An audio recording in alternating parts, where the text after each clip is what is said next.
So I want to welcome everyone to the October 12th session service for the Abundant Life Center.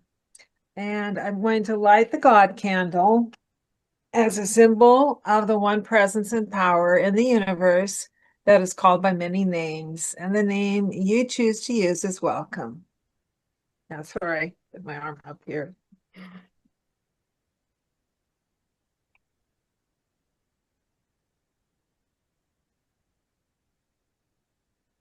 Back there with the word peace.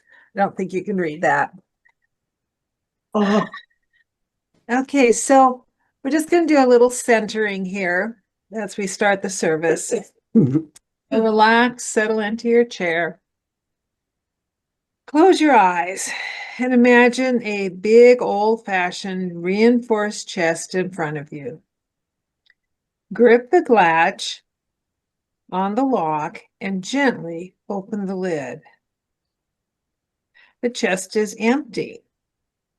Now picture all of your worries, all of your desires and frustrations, everything that keeps your mind busy. See yourself dropping them all into that empty chest. Check once more. Did you forget anything? Close the lid and turn around, leaving the chest behind you. Admire the wonderful view of the sea from the cliff you are standing on. Take that in. And when you're ready, open your eyes. You are fully present and relaxed.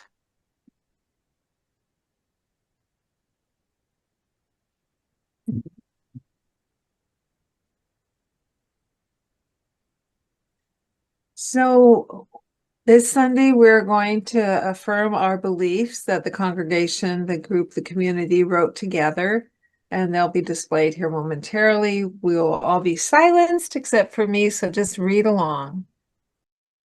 Our beliefs. The divine love is the source from which all of life flows.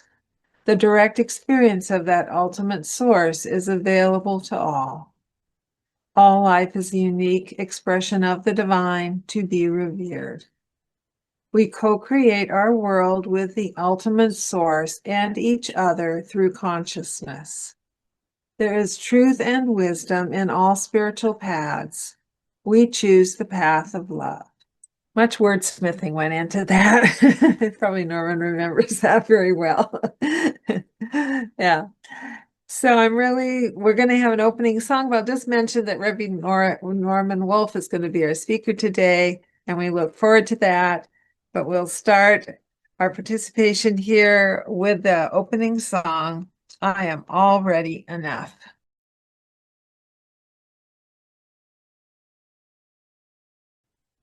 Thank you. So I'm going to mention it again, but we will be following this introduction with a meditation. But Ravvi Norman Wolfe is our speaker today. He has worked with us in leadership for many years in the past as a member of the community. And we're very grateful for his continued hand with, a touch of guidance as we search for deeper meaning in our spiritual lives. His message is always appreciated, so we look forward to it. His message today, Arlene, you wondered, is what does it all mean? So now we'll have a 7-minute meditation, guided meditation. So we can sit back, settle in, and center.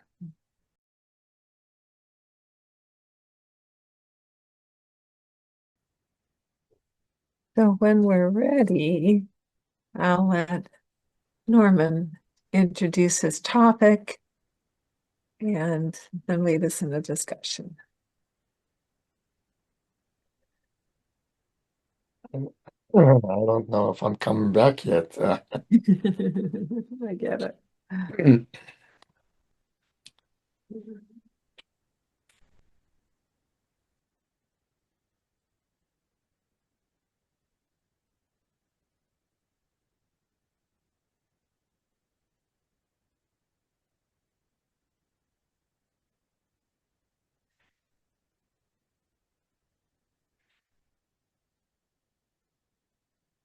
A couple of weeks ago, my daughter and I, Lindsay, was having a conversation, and she was sharing with me um, a process she was using to make some decisions in her life. And the way she described it was something like this.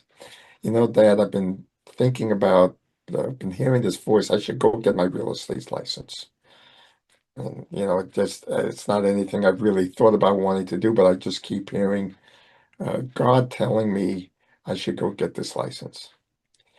And, I've been fighting with God, but finally I decided to submit to his will. And I said to God,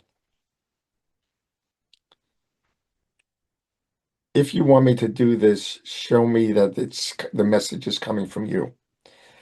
Make the money I need to get my license available to me in a way that it would not never normally come, not like a bonus or anything like that, just out of the blue, something that's absolutely show me it is your will. And she said, and then we got a check from the state of Colorado for a refund on sewage that we don't remember ever paying. So I'm taking real estate. Now, as I listened to her talk about that, there was a part of me that goes, submit to the will of God. Ooh, that's, that's quite Christian. And, she lives in that Christian modality. But as I heard the message underneath the words, I could reframe it with the same exact message using a different modality. I listened to my heart. I followed my bliss. I knew I needed the resources, so I chose that if this was my right path, my resources would come to me. Now, fundamentally, that's the same message. In my hearing, the second message is much more acceptable. In the other one, it feels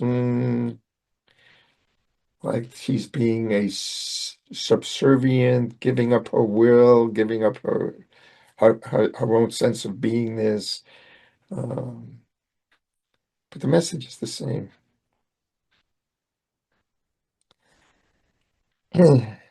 She and I have been having lots of conversations about lots of different things. I just love the fact that she's open to discovering, and she does live in a very Christian modality. And she loves having to hear my point of view about it. So she's always sending me things. Says, what do you think about this? What do you think about that?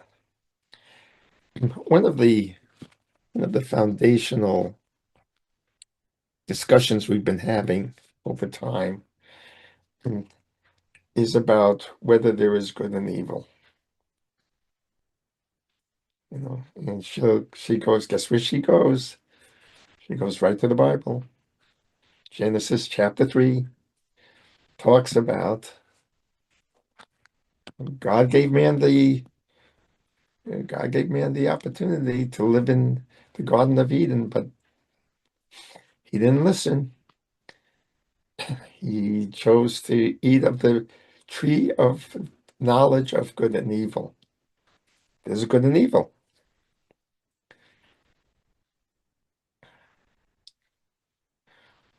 What is your interpretation of the Bible, of that particular section? That's the discussion I want to have. How do we make meaning out of words? How do we interpret them? Language is the very core of the way we live our life, right? The words we choose, the meanings we give to them. We assume that our meaning is everybody else's meaning. Um, and the stories we create using that language really, in my perspective, literally frames the world we live in. It almost manifests the world we live in. Certainly the way we interpret the world we live in. So I thought it'd be fun to just have a discussion around a very basic principle. What does the tree of knowledge of good and evil mean? What does God's reaction to that, and how do you interpret that? And then I'll explore an interpretation that may or may not be the same as some of yours. And we'll see where that takes us. So that's the theme of the discussion. So I'll open it and leave it with, how do you interpret that section of the Bible? And I have it up here if anybody wants to know the wording. I even compared it from one Bible to the next, and subtle differences, but pretty close. So what is the tree of good and evil and having the knowledge of good and evil mean? Go ahead, Kay. Norman, I would really appreciate it if you shared those verses from the Bible. A lot of us are probably rusty on that. Okay, let's see if I can find it here. Hang on a second. So it starts with, the serpent comes in and it says that the serpent is more cunning than all the other beasts. And he goes up to Eve, the woman, and says, God said you should not eat of every tree of the garden. And the woman says, we can eat of all the fruit of the trees of the garden except the one of the tree of knowledge of good and evil. God said that you shall not eat of it, neither shall you touch it, lest you die. Okay, so death is introduced. For God knows that the day you eat thereof, then your eyes shall be opened, and you shall be as gods, knowing good and evil. And so Eve then eats from the tree, gives it to Adam, and their eyes of them both were opened, and they knew they were naked, and they sewed fig leaves to cover themselves. And then God comes in and says, Adam, where are you? Of course, I'm not reading it with all the thous and oaths. And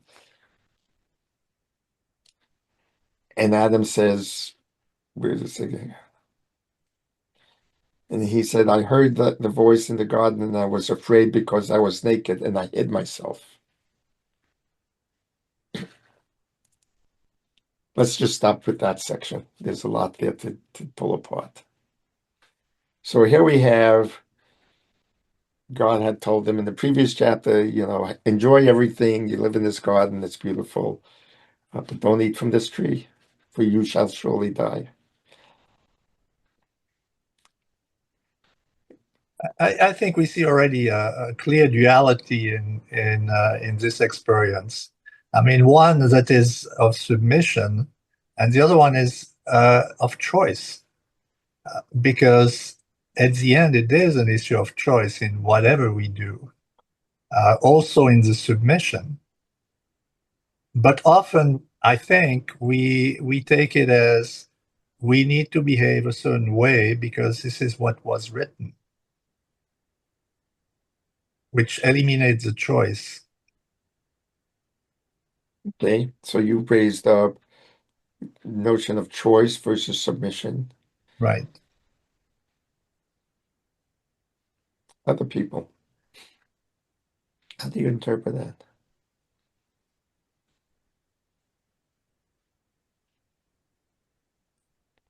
I mean, most of you have been exposed to it over the years.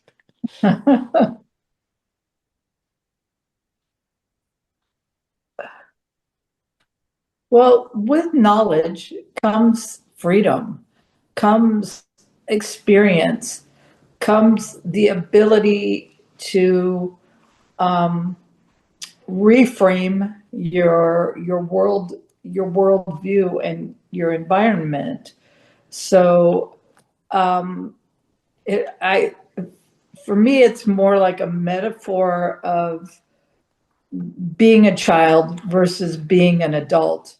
A child, not these days, but back when I was a child obeyed their parents and didn't make decisions and didn't make choices and did not rule the household.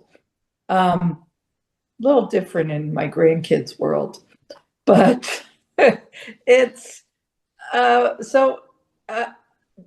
So for me, it's about coming into yourself and, you know, yes, knowledge knowledge brings a lot of power into your world, but it also brings the loss of the naivete and the loss of innocence.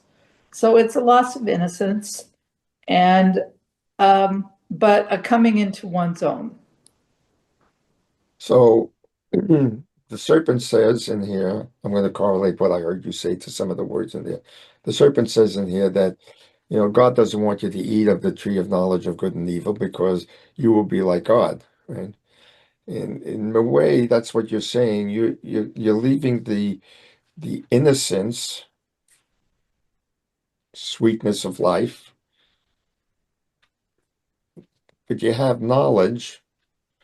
Knowledge gives you the ability to frame things like God makes the world out of what He wants.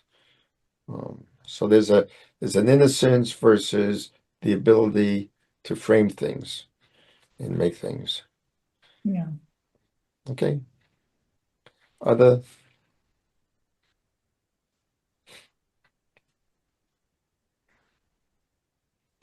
Yeah, go ahead, Cindy. You guys know me that a lot of my past was in like what you call the Christian framework, and that story to me what was literal. And that, I just chuckle now. I don't even know why I was um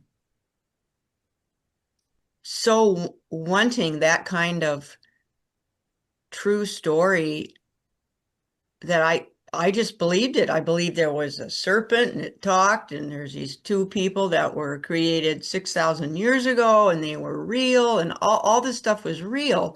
So the story, I think what you said, the story for me was very much submit to God's will, submit to, like, don't listen to the snake, who is the devil.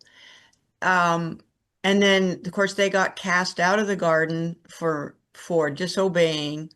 And that was it. I guess I'd say it's a story backed with fear.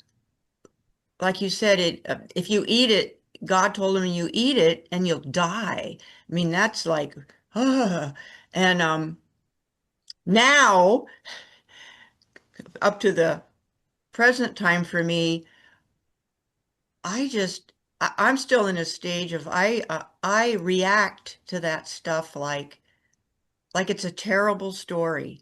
It's a myth belonging to Judeo-Christian explanation of things, and I just I just react almost like an anger that can't be, that's not true, and it's messing with people. And yet it's also part of, I made a choice. I made a choice to drop out of college and go live in a cow barn with a bunch of Jesus freaks. So I bought into that until I don't. And I'm actually like, it's confusing that people still do it, the whole political thing and Charlie Kirk and bring all that up and all that white Christian nationalism. So it really bugs me. Well, thank you, Cindy. I was waiting for you to chime in because I know your background. I knew you have some points of view around it. And I think what you're highlighting is there is the little interpretation of it. And as little interpretation, it could be used and has been used and is used to keep people in line, so to speak, right? Kind of like you do with children. And you give them very tight rules, and they don't know any better, so they follow because they either you're going to take away love or you're going to give them something good, But if you follow the rules, everything will be okay, right? And so there is that interpretation of it. I also want to highlight that interpretation isn't necessarily bad until it is, right? And what I mean by that, it's not bad for children to have very tight guidelines, but when they become adults, you don't want to treat them like that, or they don't want to be treated like that. Yeah. So it's kind of a journey of maturation, a little bit like what Kay was saying. There's that stage of innocence, and then there's the awakening to. I hate to use the word reality because that in itself is a major hour-long discussion, but there's an awakening to life as we are experiencing it. And then the tightness of the rules of childhood begin to loosen, get questioned as we go. Um, so I don't want to make it all bad, it is what it is. I just want to revisit it, and I thank you for your sharing of your experience. But there is interpretation. I mean, whether it's literal interpretation or slightly different interpretation or very broad interpretation. Words are interpreted, language is interpreted. Um, so yeah, it could be very much used. So who else? What other interpretations out there? Go ahead, Ananda. Well, what occurs to me is that there's a stunning logical flaw in it. How the hell do they know what the word die means? That's a good question. What does that word mean? How do they know that the serpent is cunning? I mean, how do they know what any of these words mean, right? They're in a state of innocence. How does anybody know anything? So that in itself is how do, how does how is it that all of a sudden, after eating this delicious fruit of the tree of knowledge of good and evil, does all of a sudden the notion of shame show up? I'm naked. I gotta hide. Yeah. Who said nakedness was, what about eating the fruit of the tree of knowledge of good and evil makes one ashamed? Interesting question in itself. Indeed. Sounds like a guilt trip. One can interpret it that way. Sounds like What other interpretations do people have? And how I mean, Cindy, I really appreciate you sharing how this really affected your life, how it really boxed you in some regards. A lot of people hold, so how has this showed up in your life? I mean, it showed up in my life, and I'm not Christian, so it's not. I mean, it comes from the Old Testament, the Jewish Bible, so it's been around for 6,000 years or more. By when you said 6,000 years, remind me. I want to make a note of that later, but I don't want to get off on a tangent yet. So other people, go ahead, Paul. Unmute yourself before you speak. Okay, can you hear me? Mm-hmm. Well, I guess at one time I thought that once I figured out what the difference between the serpent and the tree tree is or whatever. I finally got of age and I thought I was pretty smart. And I knew what it was to be complete. Now, kind of like I had all the answers. But I decided to take that as early as I could. When I was a young kid, I always was experimenting with new things, and some of them weren't so great, but I learned from them. Now I'm at the point where I probably have had more experiences than any of you. I'm sure I've had the time to do it. And now I'm finding out that I've got to make a decision how I approach the tree and the serpent again. Yes, you do. Um, I'm looking at my end not too far in the future here. And I'm at times I'm apprehensive about it, but at other times I'm eager to try it out. Uh, right now, I'm probably in that latter stage because I haven't experienced any feeling of dying yet. You know what I'm saying? It's all a hypothesis, but I'm getting pretty close because last Friday I sat down with my doctor, a new doctor, and he says you have cancer that has spread to your whole body. It got away from your prostate, and it's now looking for a place to do its job. Oh, I'm sorry. And I've been was upset about this at starting, and then okay, here we go on another learning trip. How is this going to work, and how can I manage this? And it's kind of more like a challenge now to do it the best way I can. Um, I don't know this. I have a lot to learn, but I'm not afraid of learning here. I'm just ready to try something new.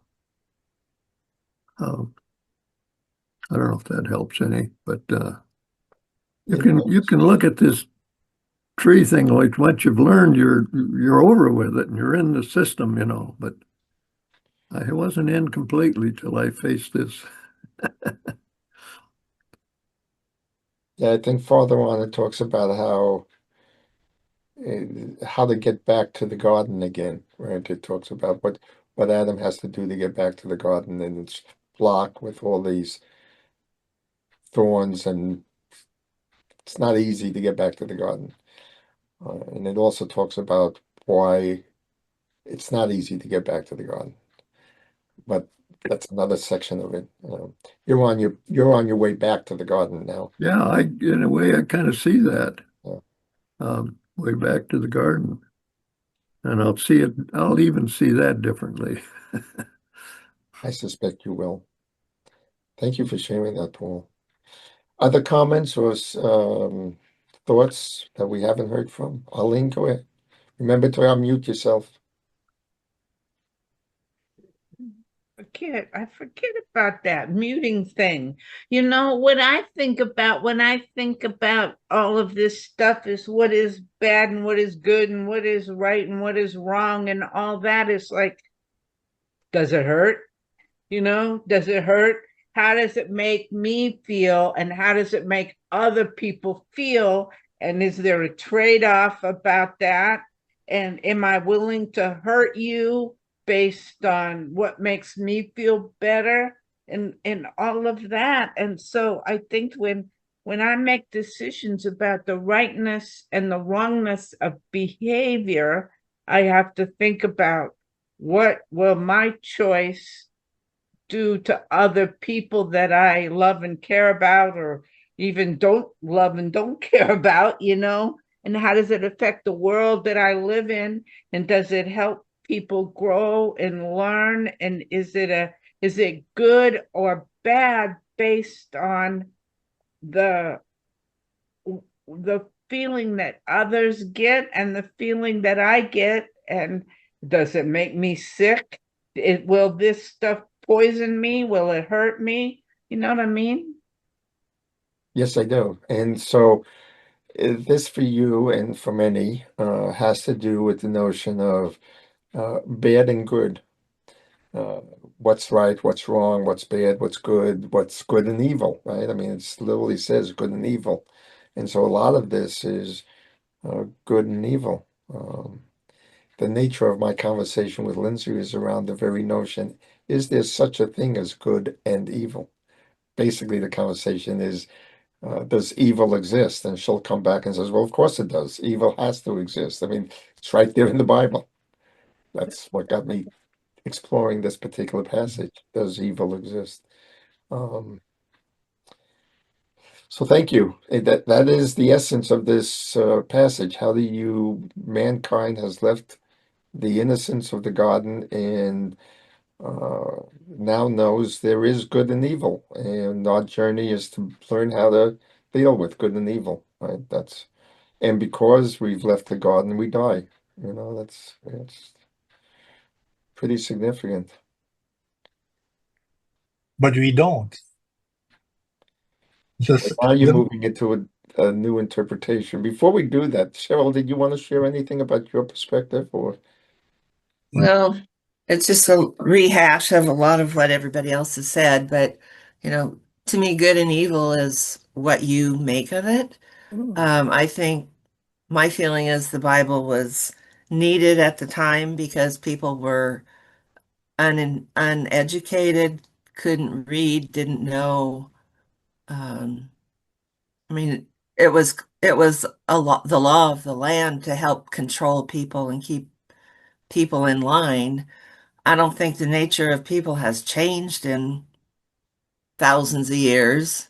I'd like to think we'd advanced, but I really see now that we haven't. We're still just, I won't go there, but anyway, I think the Bible was written to control people and kind of keep them under your thumb so they did what you wanted them to do. I'm not sure who they is, but there's that big question, who's the they? And if you listen to your inner higher self and you follow that, you know what works, but is it the same for everyone? I don't think there is a good and evil. I think it's turning away from the light is what we call evil, but doesn't mean evil is an entity. It's just a lack of awareness or knowledge. That's actually the definition of sin. Off target. You're Yeah. missing the boat. You're turned away from the light, so to speak. It's not a bad thing. It's just a statement of orientation more than anything else. Jane, did you want to chime in here on anything, or you're just in the background listening? I'm just in the background listening, and the doggies are loud, so I'm gonna go away. Okay. So let me shift gears now and make a claim that while I think Cheryl is right, the way the religions have been utilized is for purposes of control. That's why I have a reaction when Lindsay says, I'm going to submit to the will of God. It's like, it shatters me. It brings up like Cindy's world, that she was describing. But aside from that, when I look at the scriptures, the holy scriptures from all of the different religions, I believe what they are trying to tell us is how life works, the true nature of life. I don't think it's an attempt to put rules on us. It's just, here's the way life works. So I'm going to give you an interpretation, and I'm going to correlate it to some other religions, primarily Taoism. So, as Kay said, when we are in the presence of, or when we are living in a state of pure divine nature, that's a state of innocence, right? There's bliss, there's life, it's like a child, a newborn. There's no struggles in life. They're in the Garden of Eden. They're just, life is good, sweet, they can partake in any aspect of life they want, and it's all good. Innocence. That's the nature of the divine. The Sit Chat Nanda, it's the state of the divine is bliss. We could have always been in a state of bliss if we chose to. If Adam, an original person, chose to stay in the state of bliss. innocence. The tree of good and evil isn't really good and evil. It's just a recognition that life, the physical manifestation of life, comes out of duality. The Taoist says there's the ultimate, and then there's the Tai Chi, the yin and the yang. Now, that's not good and evil. It's just yin and yang. It's just opposites. For whatever reason, in the interpretation of the original the Old Testament, it was interpreted, used the word good and evil. I don't know why those two words were used. Could have been yin yang. It could have been black white. It could have been up down. It could have been in out. Good and evil was chosen. I don't know why, but that certainly set a tone for the rest of us, right? Instead of saying, this was the tree of knowledge of opposites, that would have been a totally different interpretation, right? The world would have been a different world if somebody had chosen a different set of words.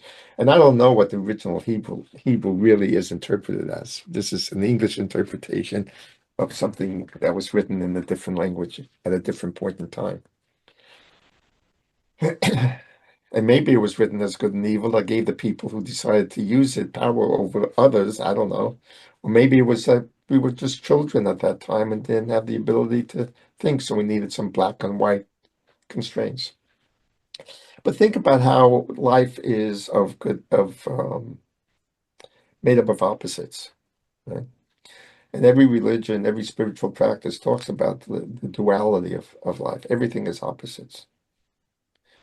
So one way to read the Bible is, hey, Adam had a choice. He could have stayed in a state of bliss, in which case the manifest world probably wouldn't have happened as we know it, or at least man's role in it. We would be like the angels, just always in a state of heavenly bliss. If you remember the movie City of Angels, he chooses to leave that simple, blissful life where everything is just is. Right? And we come into the physical reality. So we leave the garden. And but there is no good in evil. I mean, there is no evil, as some of you had implied. There's only the opposites. And everything has its opposite. The physical world cannot be without opposites. The notion that once we know of opposites, we also know death just comes with life. Children, the innocents, don't know life and death. They just know the moment. They just know the experience of the moment. That's the nature of being in the garden. So, just a different interpretation, right? Same words, no judgment about it, no right and wrong, just choices. This is the way life works. If you want to know what life is all about, if you want to have the knowledge of living, you're going to have opposites. And when you have opposites, then there is a birth and there is a death. Just no judgment, just the way it is. Take your pick. Yeah. What do you want? Do you want to stay in the garden or do you want to experience life? Your choice. That's one way to read this. Not a set of rules to be, it's just this is the way life works. And when you know how life works, you also know how God works. Now, if you read the Bible throughout your years and you pondered that interpretation, where would that take you? How would that change maybe the way you've been living or thinking?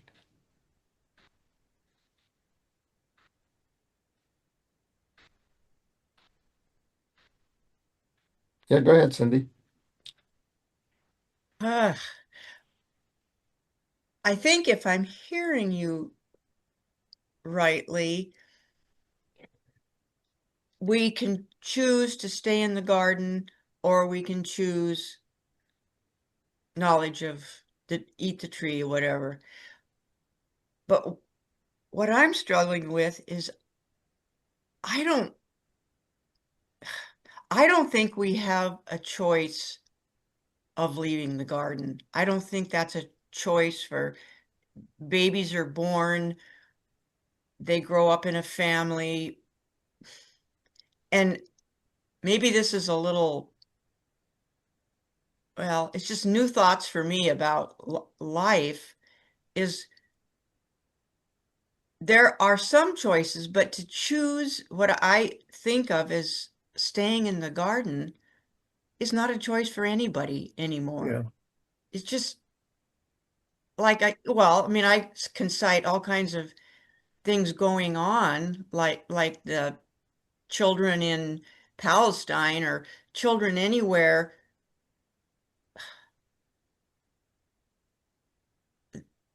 I don't, yeah, I'm struggling with this, but it That's a seems to great. me that we as humans born, what I heard the phrase the other day, we were born non-consensual. It wasn't our idea. Now, maybe there's people that believe it was. You chose to come back. You chose to be this baby into this family. I can't handle that. And maybe it's just the way my brain's wired, but it's like, I don't think there's as much choice as staying in innocence is not one of the choices. That's Well, there is, and then I'll come to Kay, but there is a set of beliefs, and again, this is that the choice is made before you come into this world. In other words, you're in the state of innocence when you're with the divine, before you choose to be born. Now, that requires you to accept the fact that whatever we call consciousness emerges or is always present. And there are some, I'd have to go dig through scriptures, but there is the belief that spirit lies within us. In other words, we're always, the, in the meditation this morning, you were invited to be in that state of awareness of being aware.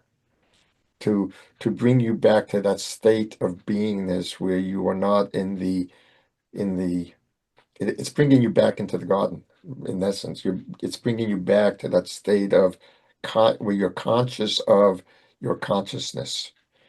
But there is a whole set of beliefs, and I don't know if I'm sure it's in the scripture somewhere, um, that we are in the garden before we are born, and we choose to come into this life when we're born. And whether we choose this, there's a whole lot of we choose this and we choose those families and we choose the experiences we have and that's a whole nother conversation. But for just the sake of this conversation, there could be the assumption that we are always in the state of innocence. We choose to come in, we choose to eat of the tree of knowledge. That's our birth. And then we go through this journey to return to the tree of knowledge. When Lindsay was 8 years old, I may have told the story before. I was taking her to school and we were stopping off at a place to get some breakfast, primarily a donut and coffee for me and a donut for the two of us. I felt really healthy in those days. And on the way there, I don't remember what we were talking about, but she's always been a curious child. And I asked her the question, I said, Lindsay, we're with God before we die. I mean, before we're born. And we go back to God, after we die. Why do we bother coming here in the first place? And she said, out of the mouth of babe, she says, Dad, she kind of like, duh. I mean, it's so simple, right? She said, because we have something to do and there's something for us to learn. Wow. Wow. She so stunned me, I didn't know what to say. So, okay, let's go get breakfast. I mean, that was the end of the conversation. But it does present the notion that we're with God, i.e., we're in the Garden of Eden, we're in the state of innocence, we're in the essence of divine oneness, right? And then we come into life. The process of coming into life is eating of the tree of knowledge, We're born. We live through these struggles with the intent of, as Paul's beginning to explore, returning to the Garden of Eden, returning back to heaven, back to the kingdom, back to the oneness. I don't know what either of those are in my consciousness, other than, like I said, meditations like we had this morning gives us a hint of what it might look like to be in oneness, to be conscious of our consciousness without the notion of opposites. And when you take away opposites or you unite opposites, you get oneness.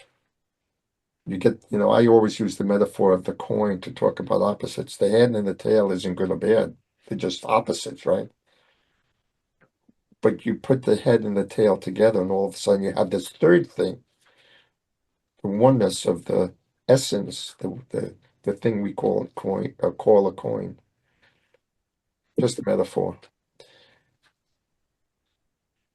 See, where I struggled with all that, we seem to scream on the rooftops all these views of life, where in reality it's such an internal, silent process.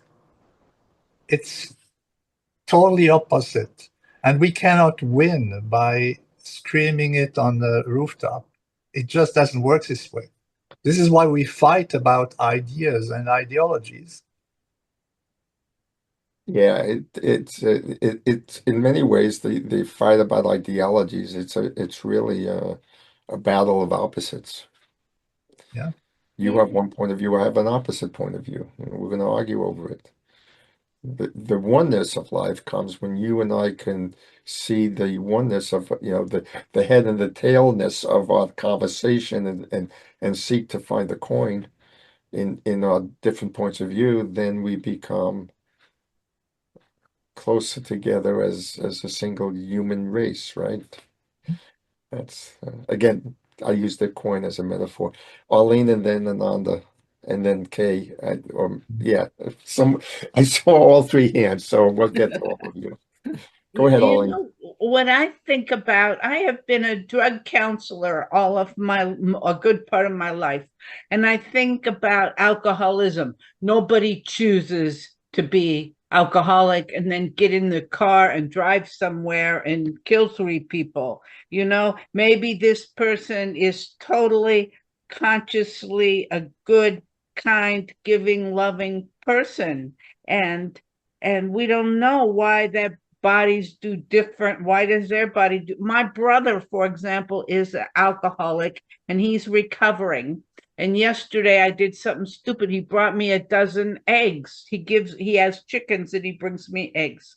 And we opened the refrigerator and there's eggs, and I have some beer in the refrigerator that I didn't particularly want because I bought it from my son Jesse, and he didn't like it, and it's still there in the refrigerator. So I asked Phil, "You want a beer?" Forgetting Phil doesn't drink anymore, ever. He used to drink like a lot. We used to go party together and drink and smoke weed and do all that. We did all that, and it affected him differently than it affected me. And he didn't say, "I think I'll be alcoholic. I think I'll go drink and drive. I think maybe I'll put other people's lives in danger." He is a beautiful, kind, loving, generous person, and he's great. And he's got this physical part of himself that he did not choose, that is like choices he has to make every day about how he lives. And so we don't always have choices about good and bad and right and wrong, and how we live and how what we do affects other people, because people are getting killed right now from somebody making stupid choices about drinking and driving. Notice I said stupid. Maybe they had to take somebody to the hospital and got in a wreck. Who knows? We make choices that affect other people, and sometimes those choices have to do with actual life and death and sickness and health and those kinds of things. And the choices that I make affect you and your personal safety and all of that, and to put questions about rightness and wrongness and mix all that up with behavior that I choose is so complicated. I think it's just way complicated. Well, you're right. It's very complicated. And I will say, while Phil may not have created the physiological issue he has with regard to alcohol, he has, it seems to me, he has chosen how to respond to that challenge. So he is choosing. I think so. I mean, you're right, Ollie. The complexity of life is, you know, as a friend of mine says, beyond my pay grade. I can't figure it out. It's, you know, there are things happening in the world that I don't understand and probably never will.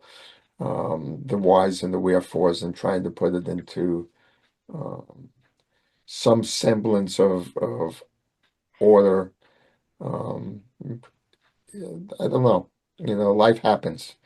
And I'm not wise enough or prescient enough to fully understand why all the ins and outs on the big scale or on an individual scale. Um, so that's a whole nother conversation we can get into, needless to say. Uh,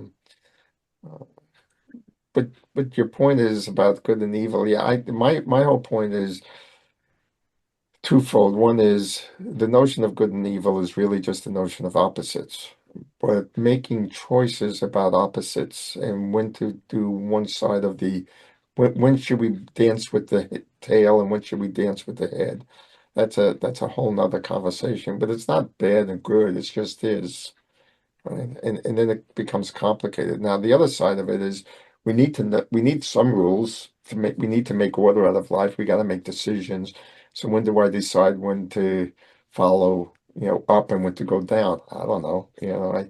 You just do, and you have some guidelines that you created, like you don't want to do uh, hurt anybody, but not hurting anybody is a complex question in itself because I don't know what, you know, I choose to make a right turn and I end up cutting off somebody accidentally and you know that wasn't you know, I chose to make a right turn. I didn't know it had a negative impact on every that. It's too complicated It is. to It's figure way it all out. complicated. Yeah. So And shit uh, happens. We used to say, well, shit happens, you know? and so maybe we have another talk around how does one decide between the various opposites. That would be another very fascinating conversation and discussion in and of itself. I'm going to be covering that subject next That's right, you when are. I talk next. Yeah, that's a good. It's about Jesus's efforts to get people that have lost their way, how to get them back in the fold. And it's a very interesting book. That'll be a very interesting conversation. Uh, I think Ananda and Kay were still wanting to say something. Go ahead, Ananda. Okay. Well, I'd like to rewind a second. Arlene, we were talking about, you know, immediately before you replied, the concept of the choice was not day-to-day choices. It was the choice to incarnate. That was the choice that Norman was talking about previously. I mean, that's not to say I just want to roll back to, because Go on, that's go what ahead. I want to reply to. Yeah, so you're going back to the choice to incarnate and leave the Yeah, state of that's innocence. I think that a, a lot of human cogitation is in response to the bitter and crushing realization of how pointless life truly is when viewed from the long, from a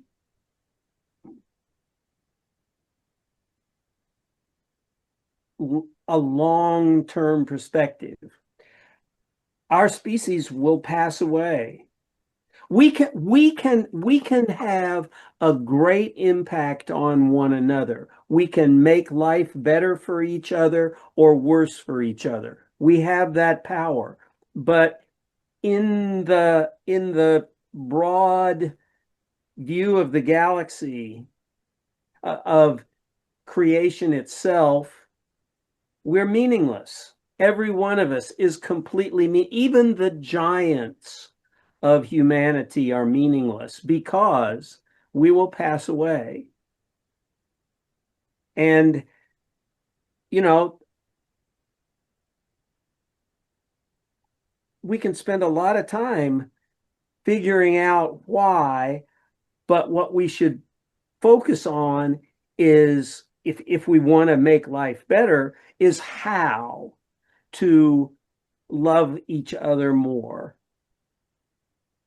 That's all we can do. That's it.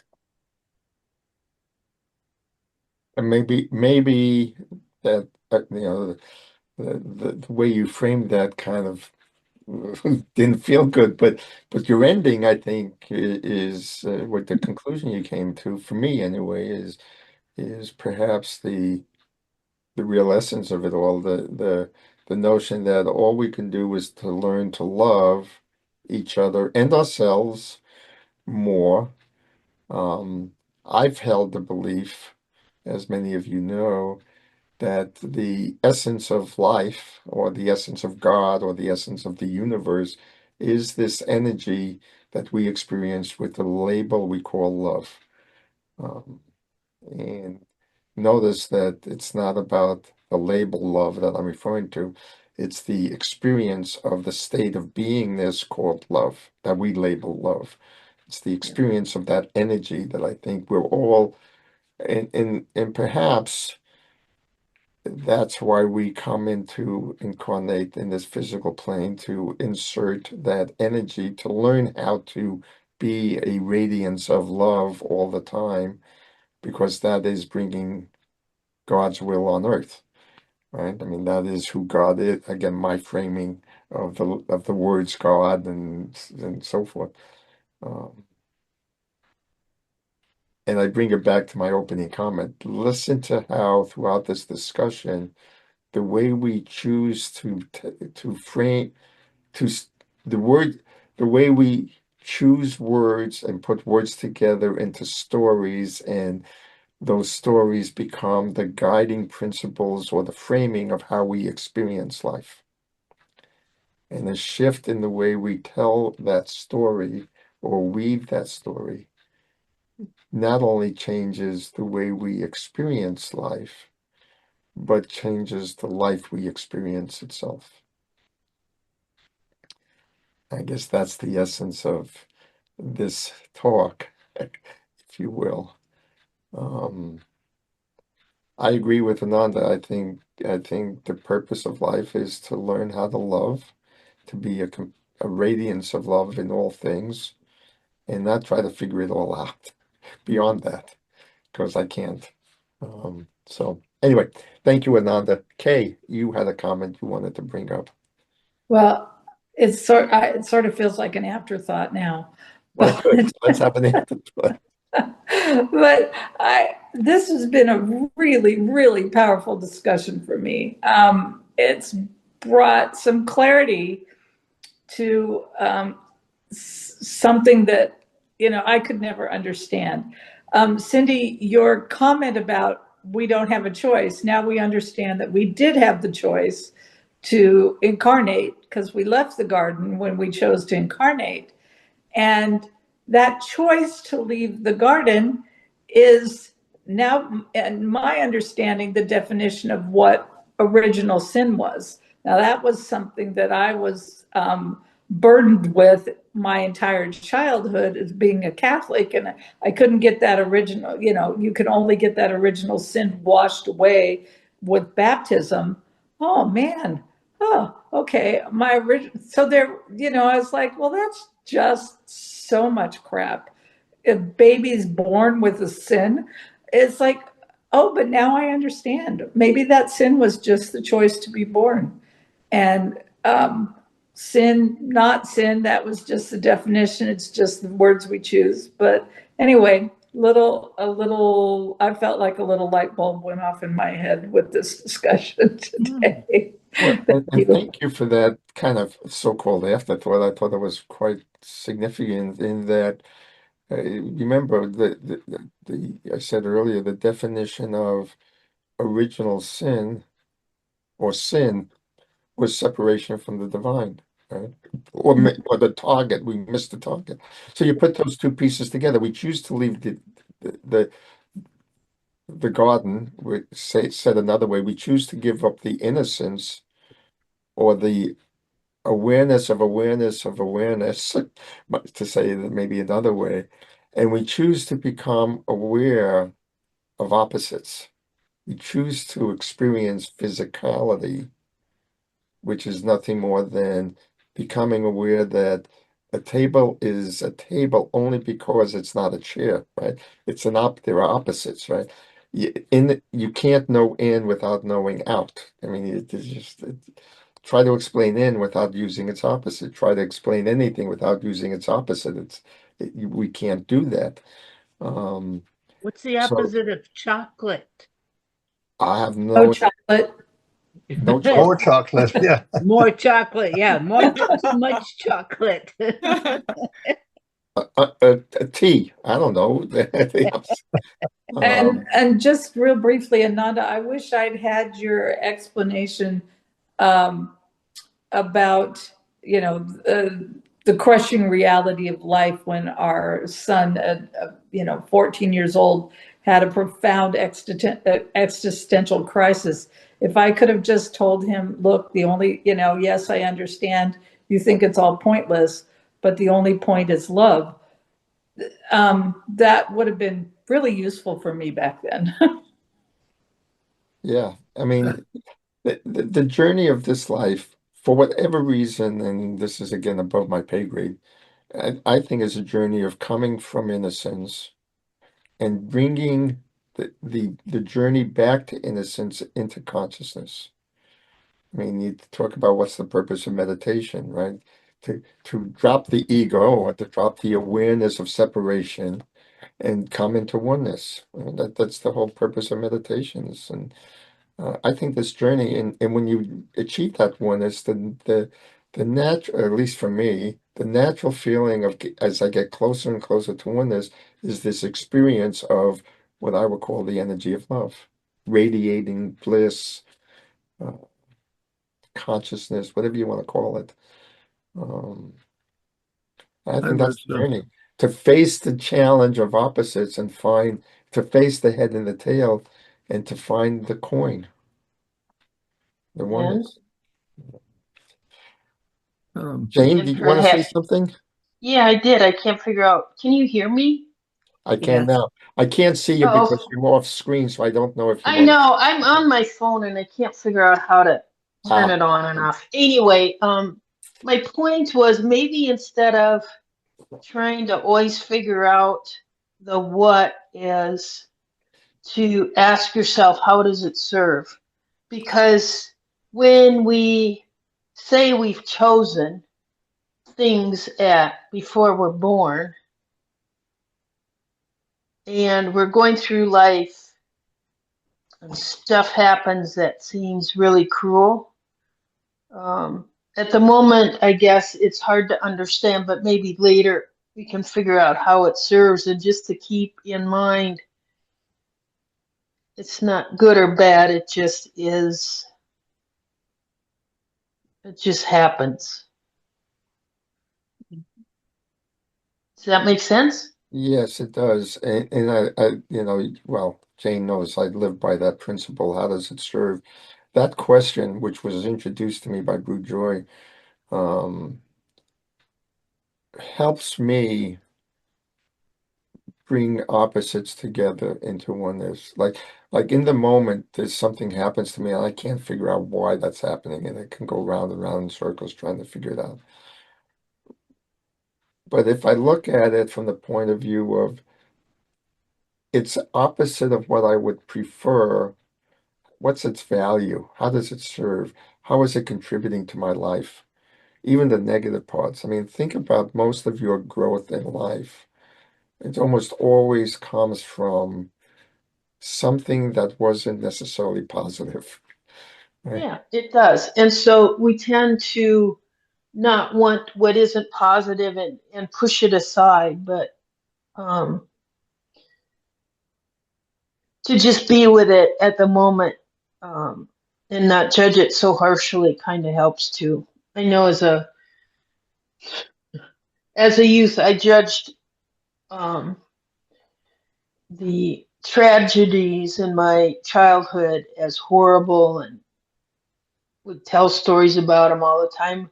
Oh, poor me, poor me. But um, now I can look at it and see how it serves. So sometimes it just is a matter of patience. And you know, I got a ton of that. Okay. You do. I'm always learning from you. I, That, I think that's the point is it's a journey of discovery of how do events in our life actually help us come closer to the garden? Yeah. How do the challenges, the things that upset us, actually over time we begin to gain perspective?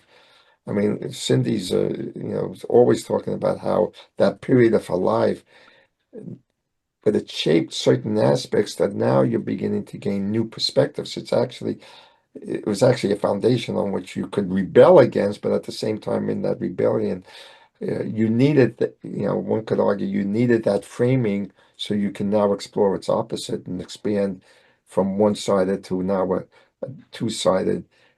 Now you're beginning to put the coin together. And that's what makes Cindy so wise. Yeah.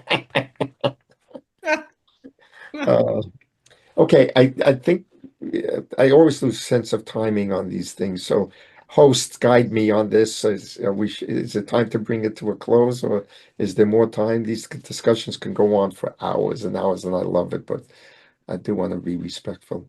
I think it is time to take closing comments or whatever and wrap it up. Yes. So I think, as I said earlier, closing comments, be mindful of the Bible is not, one can read the Bible as very literal, and often it is done that way. And unfortunately, it's also done literally, and sections are taken out by some people to control others, and we know all that. But the Bible really is just a way of describing how life works. Whether it's this scripture or the Bhagavad Gita or the Taoist scriptures or Lao Tzu, they're just descriptive. Now, how do you get to the description? The way I've done it is I've read the scripture and I've read the Taoist material and the Hindus and the Bhagavad Gita and what have you, and I look for commonality. It transcends the literal interpretation of anything because it's like, okay, this phrase says good and evil. Taoists talk about yin and yang. Might that be the same thing? And that all of a sudden changes. It brings me closer to the essence of it. It allows me to interpret the essence of it. So, the message here was the words we choose, the narratives we create, that we choose to live by are just that, narratives, the stories.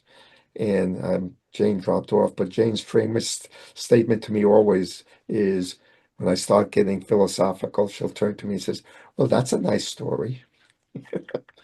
So I'll leave you with the Bible. That's a nice story. And how would you like to interpret it? And what story do you want to create? And that's how you will frame your life. Thank you for having me again. I love it. thank And you. back to you. Thank you. Thank you. for your inspiration and your triggering all of our thoughts and exploration. Thank you. Thank you. So we do have another song. It is Just As I Am, and we'll be muted.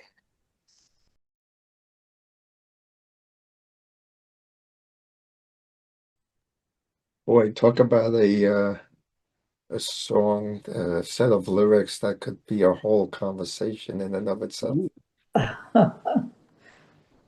Eric, thank you for that piece. It's a nice wrap up of our conversation, Yeah, I thought so. and an opening to a whole nother conversation.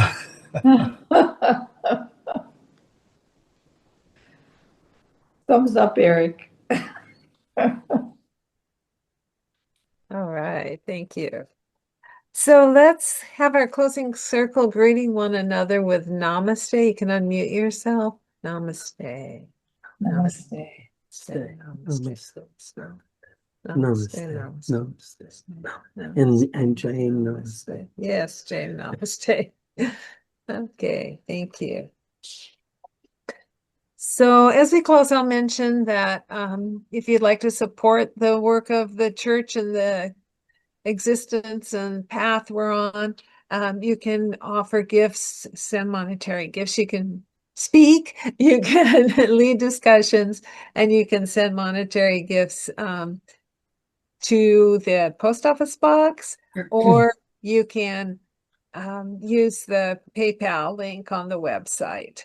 And we use that for our activity here and also to give where we see needs that arise. So thank you for all the support each one gives through their presence and their gifts.